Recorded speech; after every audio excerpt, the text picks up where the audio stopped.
자, 세 번째 과목 시작하겠습니다. 심리검사 과목이겠고요. 오늘 첫 번째 심리평가의 기본부터 다뤄보겠습니다. 자, 심리평가의 기본이란 제목으로 심리평가에 대한 개념부터 나와 있는데요. 개인의 심리적 특성을 이해하기 위한 일련의 전문적인 과정으로서 심리검사, 면담, 행동관찰, 전문적 지식 등으로 구성되어진다고 할 수 있겠습니다. 자, 심리검사를 이번 과목에서 주로 다루게 되는데 그 심리검사가 심리평가의 한 부분이라는 것에 대해서 정확하게 이해를 하실 필요가 있습니다. 심리검사가 심리평가의 전부가 아니고 심리평가가 보다 더 넓은 그 관점이라면 우리가 내담자를, 환자를 정확하게 평가하기 위한 전반적인 내용이라면 그 내용에는 심리검사뿐만이 아닌 면담, 행동관찰, 전문적 지식 등이 있어서 우리가 이번 과목에서 이 면담이나 행동관찰도 앞으로 그 이번 과목뿐만이 아니라 다른 과목에서도 계속 등장하게 됩니다. 우리는 검사 수치뿐만이 아니라 그 검사에 대한 관련된 전반적인 행동, 또 내담자와의 관찰, 면담 이런 것들을 통해서 종합적인 심리평가를 하게 됩니다. 평가 자료에서 나온 결과는 하나의 가설이고 마치 과학자가 가설을 검증하듯이 타당화 작업을 거치는 것이 필요하다. 이 타당화 작업이라는 것이 이런 것들을 기초로 하는 겁니다. 검사 결과 나온 수치뿐만이 아니고 지능검사 130, 우울감검사 70, 이 숫자 자체도 물론 기본적으로 중요하지만 그것만 중요한 것이 아니고 다른 것들도 보완적으로 같이 종합적으로 판단을 해야 된다라는 의미인데요. 자, 이 부분에서 제가 항상 강조를 합니다. 우리는 물리적인 신체 구조를 엑스레이 찍듯이 그렇게 수치화하지 못합니다. 우리의 정신 구조를 아직까지 우리는 뇌에 대해서 그렇게 잘 알지 못합니다. 제가 심리학 개론 시간에도 한번 이야기를 했듯이 마치 우리가 엑스레이 찍듯이 또 혈당 체크하듯이 혈압 체크하듯이 정확하게 수치화되는 내용들이 심리검사의 수치화는 비교되긴 어렵습니다. 우리가 다루고 있는 이 내용들은 상당히 가설적인 부분들이 많이 있고 그 이유는 우리가 아직 뇌 작용에 대해서 명확하게 모르기 때문입니다. 심리검사 결과가 얼마나 객관적인지 아니면 주관적 해석을 동반해야 되는지는 물론 이제 논란이 있을 수 있겠는데요. 이제 많은 학생들이 이 객관에 초점을 두고 어떤 심리검사 결과에 대해서 너무 큰 의미를 부여하는 경향이 있어서 제가 보기엔 제 관점으로는 그래서 저는 이 입장을 강조하게 되는데요. 또 정반대로 제가 이렇게 이야기했다고 해서 가설이라고 해서 모든 검사 결과가 굉장히 제한적이고 의미 없고 그냥 막 무시도 되고 심리검사 그건 하나의 가설일 뿐이니까 중요하지 않아 라고 하는 것도 또 적절치 않아 보입니다. 중요한 가설이죠. 그냥 가설이 아니라 흘려버릴 만한 가설이 아니고 굉장히 중요한 가설입니다. 다만 엄밀하게 객관성을 담보하기는 어렵다는 의미여서 우리는 두 가지 관점을 다 필요로 합니다. 어느 한쪽에 치우쳐서 절대적으로 신봉하는 것도 바람직하지 않고 심리검사 결과를 별거 아닌 것처럼 치부하는 것도 역시 바람직하지 않습니다. 특히 투사적 검사의 경우에 이게 뭐야? 뭐 말도 안 되네? 라고 생각하실 수 있겠지만 사실 임상적으로 굉장히 큰 의미가 있을 수 있습니다. 그래서 또 여기에 너무 지나치게 의미를 두는 것은 바람직하지 않아 보입니다. 우리에게 필요한 것은 이 균형이에요.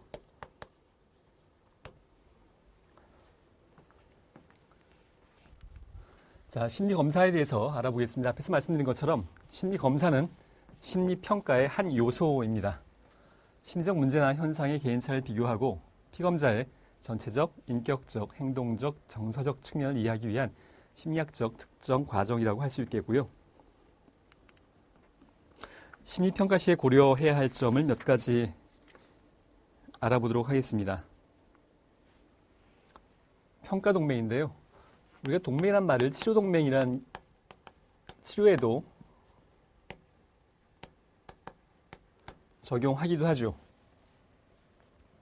즉, 내담자와 또는 환자와 상담자, 검사자 간의 라포 형성, 관계 형성이 기본적으로 잘 형성이 되어야 그러니까 두 사람이 지금 목표를 같이 동맹을 해야 그래야 적절한 결과가 도출될 수 있다라고 보는 관점입니다. 심리검사라고 해서 심리검사가 굉장히 객관적이어야 된다라고 생각을 하고 그런 관점에서 굉장히 냉정하게 아무 이야기도 안 하고 정해진 안내문에 쓰여져 있는 이 검사는 이런 건데요. 이렇게 하시는 겁니다. 더 이상 아무 얘기도 안 하고 냉담한 표정을 짓고 이렇게 하는 게 객관적인 것을 추구하는데 바람직하다라고 생각하실 수도 있겠지만 그렇지가 않아서 최소한 검사자는 피검자한테 믿을 만한 사람이어야 됩니다. 우리는 어떤 물리적인 걸 측정하는 게 아니고 혈압을 재는 데 있어서 우린 속마음을 드러낼 필요가 없습니다.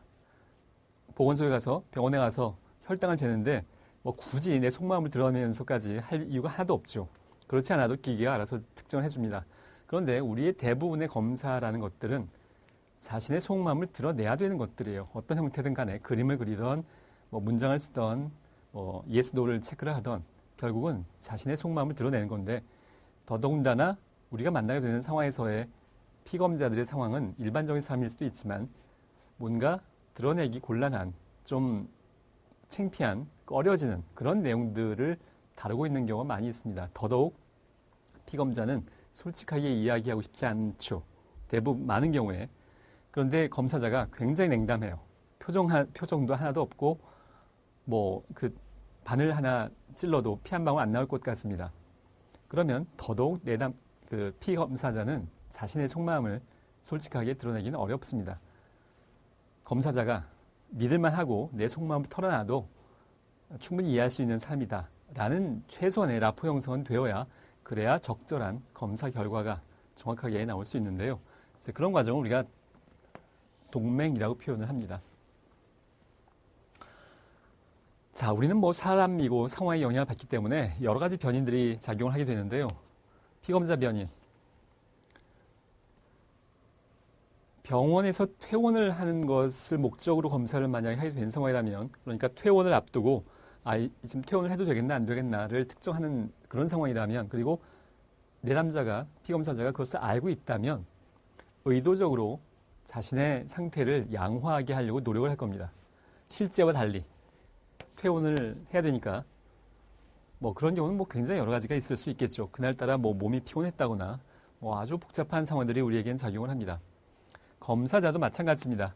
뭐 그날 피곤을 했다거나 또는 검사자가 검사 도구를 처음 해봅니다.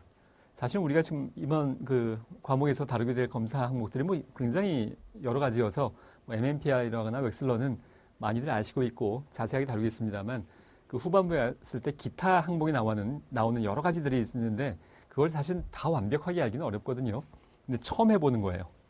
뭔가 본인도 긴장되고 익숙하지 않고 이거 내가 틀리면 어떡하지 라는 생각을 하게 됩니다. 그게 또 비언어적으로 피검자에게 전달이 될 수도 있겠고 그게 검사자 간에 또 검사자와 피검자 간에 서로 부정적인 상호작용을 일으킬 수 있습니다. 뭐 여러 가지 변이 있을 수 있겠죠. 피검자에게 검사자가 호감을 갖고 있다거나 뭐 그 반대이거나 뭐 여러 가지 상황들이 심리검사와 심리검사를 포함한 심리평가에 영향을 미치게 됩니다. 검사 상황의 변이입니다. 뭐 예를 들자면 아동에 대한 검사 심리평가를 하고 있는데요. 어떤 검사를 하고 있는데 옆에 부모가 배석을 하고 있습니다. 얘가 잘하는지 못하는지 옆에서 나란히 앉아서 지켜보고 있어요. 검사의 이러한 상황들이 검사의 긍정적, 부정적, 객관적인 면을 저해하는 요소로 작용할 가능성은 뭐 얼마든지 있습니다. 물론 뭐 있어도 되는 검사들이 얼마든지 있을 수 있고요. 오히려 부모가 보고하는 검사들도 있죠. 이 아이에 대해서. 그런데 어떤 상황에선 이 아동 입장에선 부모가 있는 것이 검사 결과를 솔직하게 이야기하지 못하게 되는 이해할 걸? 이거 부모 보고 있네. 안유해야지. 뭐 이렇게 될 수 있는 가능성은 뭐 얼마든지 있습니다. 그런 여러 가지 변인들이 심리평가 시에 고려해야 될 점이어서 이런 경우를 부모를 배석시킬 것인가 말 것인가에 대해서 장단점을 잘 고려해 보는 것이 필요하겠습니다.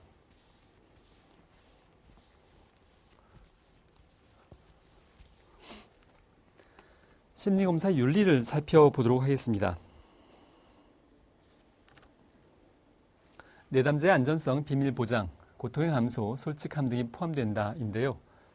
자, 저는 이 문장을 처음 읽었을 때 좀 혼동됐어요. 이게 내담자의 솔직함이라고 이해가 돼서 맨 처음 읽었을 때 자, 주어를 잘 보셔야 됩니다. 내담자의 해당되는 내용은 여기까지예요. 끝났어요. 내담자의 안전성이지 내담자의 비밀보장, 내담자의 고통의 감소, 내담자의 솔직함이라고 다 확장하는 것은 바람직하지 않습니다. 자, 이것은 기본적으로 그러니까 내담자의 고통을 감수하는 건 맞는데 이것을 누가 하냐 하면 검사자가 해야 되는 몫입니다.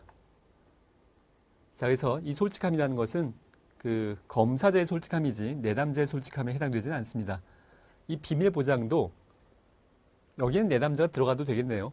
비밀 보장도 내담자가 스스로 자신의 비밀 보장을 한다는 의미가 아니고 검사자가 보장한다는 의미입니다. 고통의 감소는 내담자에라고 들어가도 되겠습니다. 솔직함은 검사자의 솔직함입니다. 내담자의 솔직함 아니고 지금 검사자로서의 윤리에 대한 이야기를 하고 있는 거고요. 자, 그러나 내담자가 자타해, 자타, 스스로 자자, 남을 이야기하는 건데요. 자는 피검자 얘기고요. 타는 피검자가 아닌 나머지 다른 사람들을 다 포함하는 겁니다. 자살을 한다. 자에 대한 해 위험이 있는 거죠. 자해. 타해. 타인을 폭행하거나 그런 경우를 두 가지를 묶어서 자타해 또 위험, 자타해 뭐 이렇게 표현합니다. 자타해 위험이 있고 아동학대나 성폭력 등의 중대한 범죄에 연루되어 있을 경우에 법원의 정보 공개 명령에 의해서 내담자의 정보를 공개할 수 있습니다. 자, 지금 여기 두 번째 문장은 주로 비밀 보장에 대한 이야기입니다. 우리가 비밀 보장, 피검자의 개인적인 상황, 어떤 개인적인 정보 주소, 뭐 이건 뭐 물론이겠고요. 그건 뭐 개인 정보 비밀 보장법에 대해서도 당연히 보호받아야 되는 것들이고 검사 결과 또 여러 가지 그 검사 장면에서의 상황들, 가족 관계, 대인 관계 이런 것들에 대해서 우리는 비밀 보장하는 게 당연히 기본 원칙인데 이걸 기계적으로 비밀 보장을 무조건 한다라고 볼 수가 없어서 자, 이게 기본입니다. 그리고 이거는 지금 단서 조항이에요. 근데 그 단서 조항이 꽤 여러 가지가 있고 상황이 복잡할 수 있습니다. 자타의 위험 또는 중대한 범죄, 아동학대라거나 검사를 받으러 왔는데 아이가 폭력의 흔적이 많이 있다거나 또는 법원의 어떤 명령을 받고 있는 상황이라거나 이런 상황에서는 비밀 보장을 지키지 않고 비밀 보장을 해제하는 경우도 발생할 수 있겠다라는 겁니다. 뭐 여긴 지금 나열되어 있지 않지만 슈퍼비전 경우라던가 수련생에게 케이스를 훈련을 시키려면 케이스 정보를 보고 이야기해야 되지. 물론 익명 처리는 할 수 있겠습니다만 기본적인 내용을 가감 없이 다루어야 그래야 이제 수련이 되는 거니까. 또 전문가 간의 협의, 관련 전문가들 정신과 의사나 또 임상 간호사나 정신보건 간호사나 정신보건 사회복지사나와 어떤 협의를 해야 될 때 그 협의를 비밀 보장하면서 검사 결과는 비밀 보장이니까 그 절대 이야기하지 못합니다. 이럴 수는 없습니다. 전문가 간에 그 피검자, 환자, 내담자에 대해서 협의할 때 당연히 기본적인 프로파일 모든 걸 다 이야기할 수밖에 없습니다.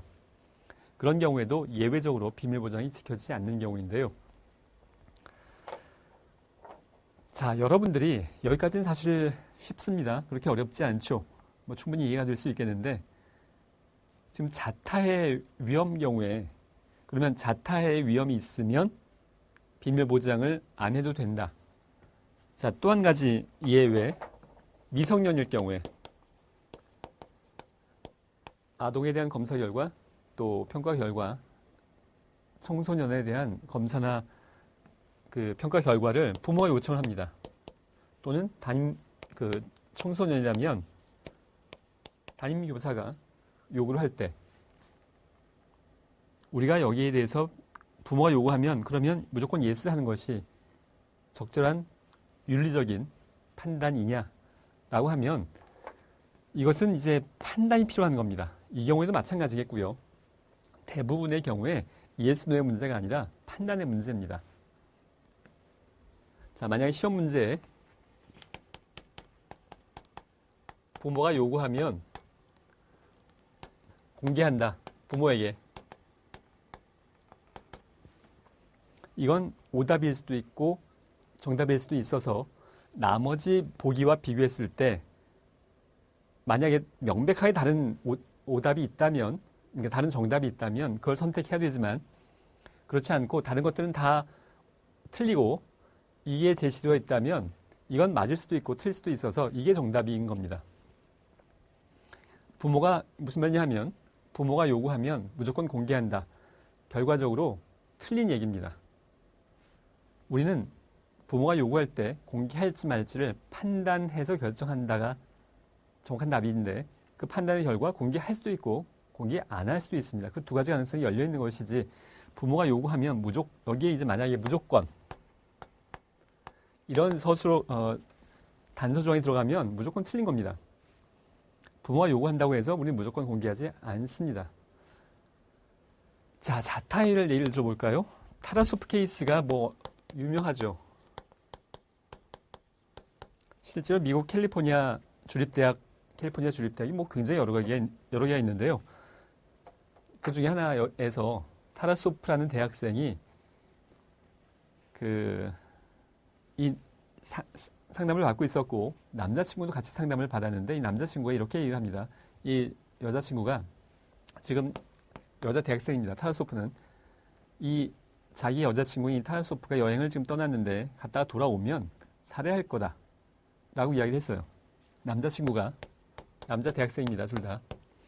이걸 상담자한테 이야기를 한 겁니다. 자, 이럴 때 비밀 보장을 하는 것이 윤리적인가 아니면 비밀 보장을 해제해서 적절한 조치를 취할 수 있도록 본인에게 또는 가족에게 알리는 것이 바람직한가? 이것은 yes, no의 문제가 아니라 판단이 필요한 문제입니다. 실제 상황은 어떻게 흘러갔었냐 하면 이야기하지 않았고요. 비밀 보장을 했습니다. 근데 실제로 살해를 했어요. 그리고 타라소프 살해된 가족들이 이 상담자에게 법적 문제 제기를 했습니다. 고소를 했죠. 상담자로서의 윤리를 지키지 않았다. 자타의 위험이 있을 때 비밀 보장을 해제하고 본인에게 알렸어야 되는데 그렇지 않았다라는 것에 대해서 고소를 했고 결과적으로 법원은 부분적으로 상담자에게 유죄를 인정했습니다. 자, 근데 문제는 뭐냐 하면 이 남성의 이 남자친구의 타해죠. 살해할 위험이 얼마나 현실적이고 심각했는가에 대한 우리에게 판단이 필요한 겁니다. 만약에 이렇게 위협을 했는데 이 얘기를 듣고 상담자가 타라소프에게 이야기를 했어요. 그래서 피하라고 했습니다. 그래서 피했는데 이번에 남자친구가 사실은 정말로 살해할 의도가 있었던 게 아니고 그냥 해본 얘기였고 결과적으로 이 상담자가 자신을 무고하게 비난했다라는 이유로 이 상담자를 또 고소할지도 모릅니다. 사실은 살해할 의도가 없었는데 그냥 해본 말인데 그걸 가지고 자신의 여자친구한테 알리다니 그래서 관계가 깨졌다면 이거 왜 나한테 피해를 줬냐라고 반대로 여기서 이 상담자를 고소할지도 모릅니다. 물론 이건 실제 상황은 아닌데요. 과연 이 남자가 이 타라소프를 정말로 살해할지 안 할지 거기에 대한 판단이 우리에겐 필요합니다. 무조건 yes, no로 접근하는 것은 적절치 않아요. 부모가 요구하면 무조건 공개한다. 그러니까 이건 무조건 오답입니다. 틀린 얘기예요. 우리는 이건 맞을 수도 있고 틀릴 수도 있습니다. 나머지 보기에 비교해서 답을 결정을 해야 됩니다.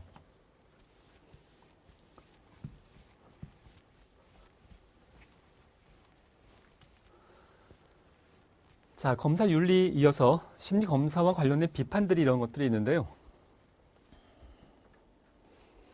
검사가 불필요한 상황에서 부적절하게 사용되고 있다는 점 6번하고도 연결될 수 있겠는데 지나치게 남용되고 있다거나 불필요한데 한다거나 자 그런 것들이 있을 수 있겠고 비밀 보장과 관련된 문제 앞에서 뭐 좀 길게 설명드린 내용입니다.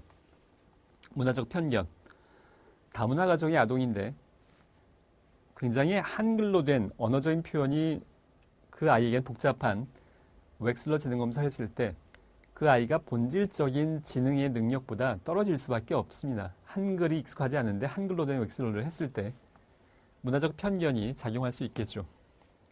사생활의 침범, 비밀 보장과 연결되는 것일 수 있겠고요. 검사 자료의 방출, 역시 불필요하게 방출하게 된다면 비밀 보장과 관련이 있게 됩니다. 자, 이런 것들이 윤리적으로 타당하지 않게 검사를 활용해서는 안 될 거라는 입장입니다.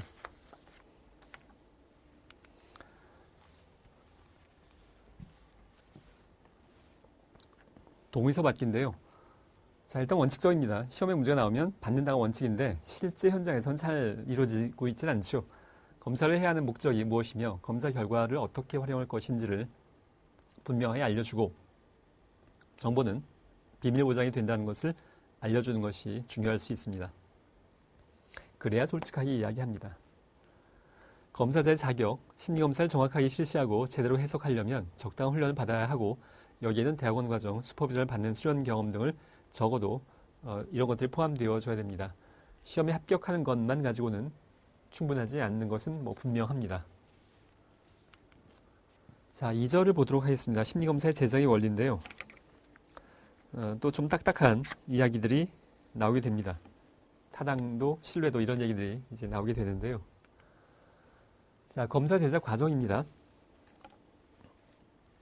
자, 이걸 일단 2절의 전반적인 내용으로 8번, 1번부터 8번까지 한번 읽어보면 검사 제작 목적 및 방향을 설정하고 특정 내용을 조작적으로 정의하고 검사 방법을 결정하고 문항을 개발 검토하고 예비검사 실시, 문항의 분석과 수정작업, 본검사 실시, 신뢰도 타당도인데요.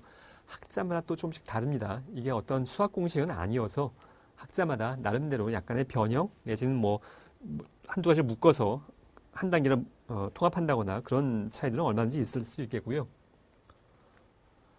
자, 몇 가지 좀 짚어볼 대목들이 있는데 조작적 정의입니다.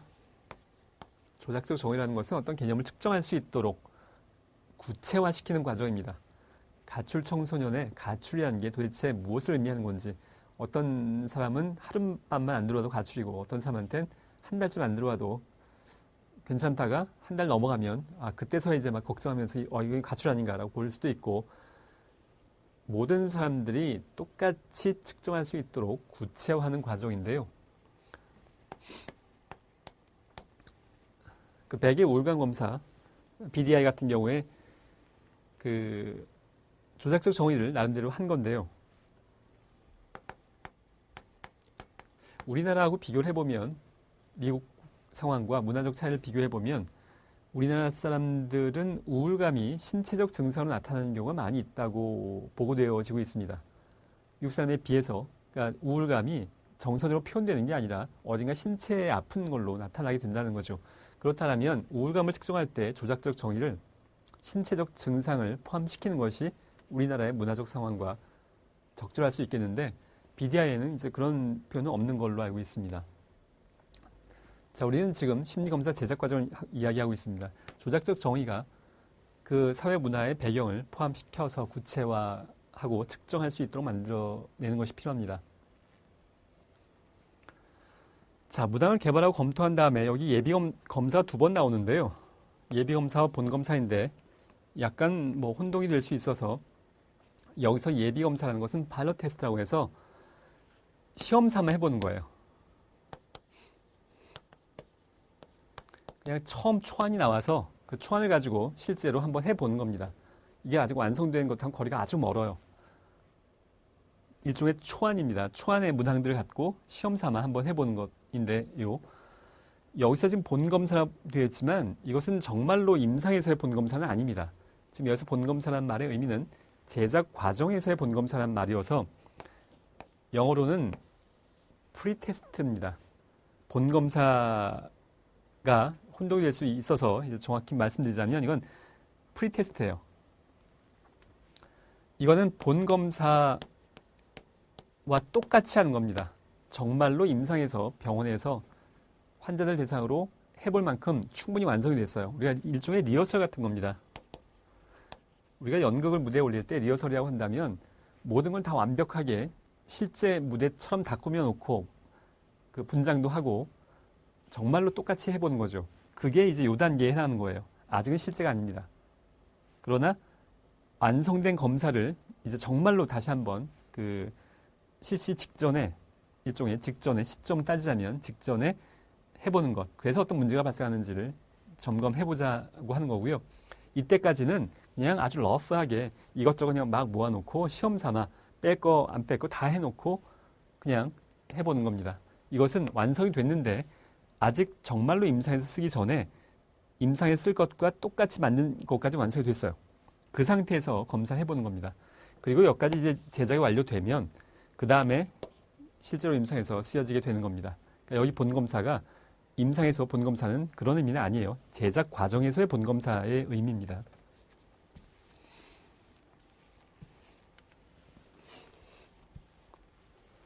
자, 그 과정들을 뭐 굉장히 평이한 내용들이어서 여러분들이 책을 읽어보시면 충분히 알 수 있을 텐데 237페이지 하단에 심리적 구성 개념 그리고 238페이지 넘어가면 그 표의 조작적 정의 두 가지가 대비되어져 있는데 이건 좀 설명을 할 필요가 있겠습니다. 예를 들어서 자, 우리가 우울감을 측정하고 싶습니다. 이럴 때 구성 개념 우리가 도대체 어떤 걸 측정해야 우울한 걸 측정할 수 있느냐를 어떤 개념으로 우울한 걸 구성할 거냐, 컨스트럭트 할 거냐의 문제입니다. 그냥 검사지에 우울하십니까?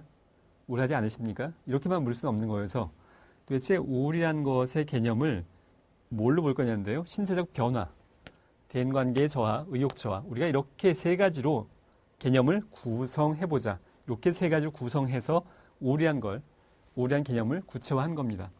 근데 신체적 변화 이렇게까지만 해서는 측정할 수가 없죠. 도대체 뭐가 신체적 변화인지를 측정 가능하도록 조작화해야 되는데요. 신체적 변화에 해당하는 조작적 정의는 물론 지금 제가 짧게 쓰느라고 이렇게 짧게 줄여서 이야기했지만 사실 더 세분화되어야 됩니다. 주 1회 이상 가슴이 답답하다. 뭐 좀 여러 가지 단서 조항들이 붙어야겠죠. 뭐 몇 개월 이내에 여러 가지 내용들이 있을 수 있겠습니다. 근데 주 1회 이상 가슴이 답답하다. yes, no. 이게 명확할 수 있도록 본인이 측정할 수 있도록 구체화된 것. 대인관계 저가 도대체 뭘 의미하는지 일주일간 아무도 만나지 않았다는 것. 의욕 저하. 일주일 이상 집에만 있었다거나 우울이란 것을 이러이러한 개념으로 구성하는 거고 각각의 구성 개념마다 조작적 정의에 있어서 이게 실제로 문항으로 연결되어지는 것 이렇게 볼 수 있겠습니다.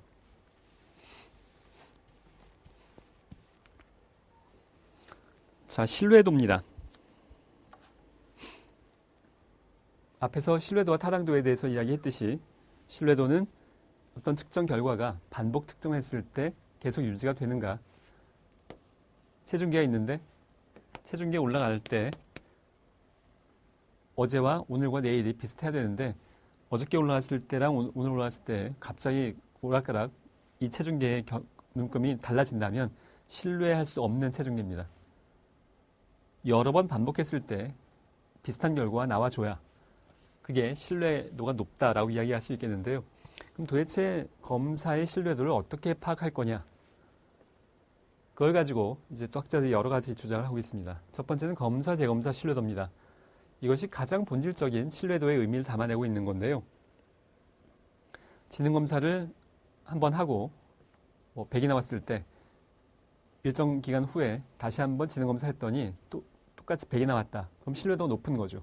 자, 그런 것을 개념화한 겁니다. 근데 이제 문제는 지능검사, 이 검사 효과가 발생하게 되는데요. 첫 번째 검사를 했던 기억이 몇 달 후에도 남아있기 때문에 또 숙달도에 있어서 향상을 가져오기 때문에 첫 번째 검사를 한 것 자체가 이 재검사에 영향을 미쳐서 재검사의 검사 결과 높아진다거나 또는 뭐 반대로 낮아진다거나 그런 영향 때문에 이 검사와 재검사가 신뢰도를 측정하는 데 있어서 가장 큰 걸림돌로 작용하는 것은 이 검사 효과입니다. 반분 신뢰도입니다. 자, 이거 검사를 지금 2번 합니다. 1회, 2회.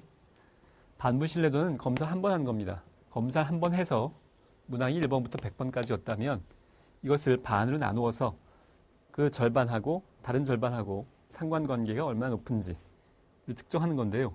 이 반으로 어떻게 나눌 거냐는 뭐 여러 가지 또 학자들마다의 방법이 있습니다. 우리 교재에 보면 240페이지에 반분 신뢰도의 첫 번째 줄 동그라미 1번에 검사를 반으로 나누어서 여기까지는 맞는데 두 번 실시하지는 않습니다. 한 번 실시해서 그걸 반으로 나누게 되죠. 그래서 두 번 실시하는 개념은 아닙니다. 이것은 한 번 실시하는 거고요. 동형 검사는 두 번 실시합니다. 이것은 검사지 자체를 두 개로 개발합니다. A 타입, B 타입.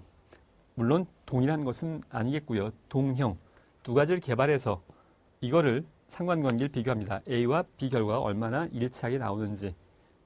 물론 이 동형을 만드는 것 자체가 굉장히 어렵다는 단점이 있죠. 제일 많이 쓰는 건 이 문항 내적 합치도. 뭐 많이들 들어보셨겠습니다만 크롬바 알파입니다.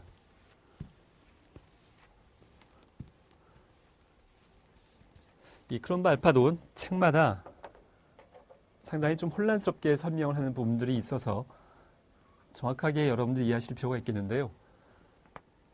자, 내적 합치도와 문항 내적 합치도는 다른 얘기입니다. 내적 합치도란 말은 검사를 한 번 했다는 얘기입니다. 검사를 한 번 해서 그 결과를 내부를 들여다봐서 어떻게 내부를 들여다봐서 그래서 신뢰를 구하자는 얘기고, 즉 검사를 어떤 형태든 검사 재검사든 동형 검사든 뭐 비슷한 유형의 검사든 한 번 하고 두 번 해서 이걸 비교하는 입장이라면 여기 입장에서 이것은 외부예요. 내적이 아니고 외적 합치도죠. 자, 그런 의미에서 내적 합치도라는 것은 검사를 한 번만 해서 이 안을 들여다보고 뭔가 신뢰도를 구하자라는 그런 의미를 담고 있는 겁니다. 내적 합치도는. 이래서 반분 검사, 내적 합치도에 해당하는 종류 중에 하나입니다. 자, 동의어는 아니고요. 검사를 한 번 해서 하는 거니까 그 반분법도 한 번 해서 절반을 나누어서 보자는 거니까 내적 합치도를 구하기 위한 하나의 방법에 해당되고요. 그런데 여기서는 반분법이 아닌 문항 하나하나에 대해서 내적 합치도를 보자는 얘기입니다. 이렇게 반분하는 게 아니고 개별 문항 하나하나. 자, 좀 더 구체적으로 이야기해서 1번부터 100번까지 문항이 있었다면 1번과 나머지 99개, 2번과 나머지 99개, 이렇게 쭉 100번까지 나갈 수 있을 텐데요. 이것의 상관관계, 1번과 나머지 99개 상관관계, 2번과 나머지 99개 상관관계, 이것들을 쭉 평균 낸 것. 이것이 문항 내적 합치도입니다. 여기서 장점은 반분법의 경우에는 각 문항에 대한 특징을 알아낼 수가 없지만 이렇게 하면 이게 전체 나머지에 비해서 합치도가 떨어지는지 높은지를 각 문항별로 알 수가 있기 때문에 합치도가 떨어지는 것들은 아예 빼버리는 것이 가능하겠죠. 그런 장점이 있을 수 있겠습니다. 자, 한 검사 내에 있는 문항 하나하나를 각각의 독립된 검사, 별도의 검사로 간주해서 문항 내 정답과 오답 간의 일관성을 표시하는 것인데 이걸 크롬바 알파라고 이야기합니다. 기본적으로 상관관계를 의미하는 거기 때문에 상관관계는 마이너스 1부터 1까지 이론적으로는 이렇게 붙여도 되고요. 이퀄 표시를. 이렇게 표시가 되는데 마이너스는 뭐 지금 의미가 없습니다. 신뢰도를 보자고 하는 거기 때문에 반대로 움직이는 것은 의미가 없고요. 지금 이쪽으로 가야 신뢰도가 높은 건데 통상 0.6 내지 0.7 앞에 0을 잘 안 붙이긴 합니다만 0.6, 0.7 정도면 이 정도면 acceptable 하다, 받아들일만 하다라고 학자들 간에 합의가 되어지고 있습니다. 0.6과 0.7은 계산 과정이 아닙니다. 계산 과정은 그 상관관계의 평균으로 나오지만 우리가 판단 기준으로서의 0.6 내지 0.7은 수학적 계산이 아니고 임의적 학자들 간의 합의에 의한 기준점입니다. 일종의. 자, 지금까지 그 제일 많이 쓰고 있는 건 크롬바 알파입니다. 크롬바는 물론 이 방법을 만들어낸 학자 이름입니다.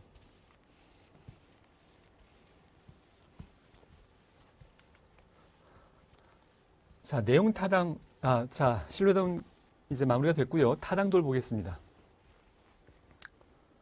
타당도의 종류부터 볼 텐데요. 자, 타당도는 측정하고자 하는 것을 측정하고 있는지, 타당한지, 제가 앞서 말씀드린 어떤 아이가 자신의 IQ를 재기 위해서 줄자로 머리 둘레를 재고 있는 건 타당하지 않은 방법이죠. 저는 개인적으로 저도 좀 머리가 큰 편이어서 이런 방법이 좋다고 생각합니다만 타당하지는 않습니다. 측정하고자 하는 걸 측정하고 있지 못하고 있는 거죠. 줄자로 잰 50cm. 그건 측정하려고 하는 바를 측정하지 못하는 타당하지 않은 방법입니다. 자, 그럼 어떻게 타당도를 구해낼 거냐? 첫 번째가 내용 타당도입니다. 주어진 측정 도구가 평가하려고 하는 내용을 어느 정도로 충실히 측정하고 있는지를 측정 분석하는데 검사 문항이 제작 목적을 잘 반영하는지, 검사 문항이 얼마나 실용적인지 등을 알 수 있어서요. 자, 이것은 계산 과정이 아니고 굉장히 추상적인 과정입니다. 어떤 수치를 내는 그런 과정이 전혀 아니에요. 예를 들어서 주관적인 판단이기도 한데요. 임상심리사 지금 심리검사 과목인데요. 1절부터 이게 마지막이 몇 절까지 있나요? 1절부터 한 10절까지 있다고 한번 가정해 보겠습니다. 근데 시험을 골고루 내야 될 텐데 1절에서만 냈어요. 여기는 전혀 내지 않고 심리검사 과목에 시험 문제를 1절만 몰아서 내고 2절부터 10절까지는 안 냈다고 한번 가정해 본다면 이걸 우리가 내용 타당도가 떨어진다 이렇게 이야기하는 겁니다. 이것은 어떤 계산 과정이 아니고 주관적인 판단의 과정입니다.